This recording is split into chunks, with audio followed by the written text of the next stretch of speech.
由細食到大嘅白糖糕，今日分享一個家庭版3.0超簡單嘅做法俾你哋。清晰嘅豬膏面三文餡魚翅紋，佢特有嘅清新酸甜口感，爽口得嚟唔黐牙。中意嘅姊妹們收藏起身慢慢睇啦。因為白糖糕裏邊有一定嘅糖量啦，酵母要用呢啲內高糖高活性嘅，一包5克嘅酵母加430毫升嘅清水，凍水或者係30度以下嘅暖水都得。溫度太高嘅話就會淥死啲酵母活性，影響發酵噶啦。料溶啲酵母之後，加入1包白糖糕專用粉。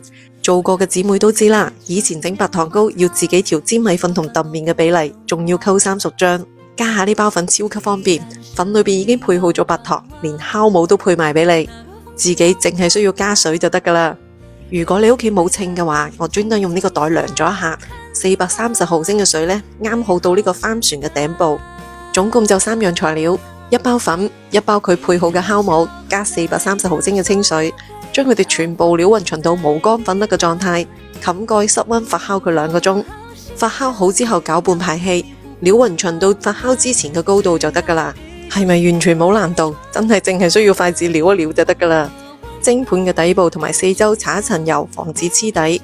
攞高少少，倒入啲粉漿，輕輕揼佢幾下，揼出啲大氣泡。水滾上鑊，全程大火蒸佢25分鐘，關火之後焗多佢3-5分鐘，完全攤凍之後就可以輕鬆脫模噶啦。我專登稱咗一下，1包粉大概可以蒸出1斤8兩嘅糕。雖然做法簡單咗，但係口感一啲都冇減分。講得咁詳細，真係冇機會翻車啦啩？都睇到呢度咯，點個讚鼓勵下，嚟都嚟試下啦〜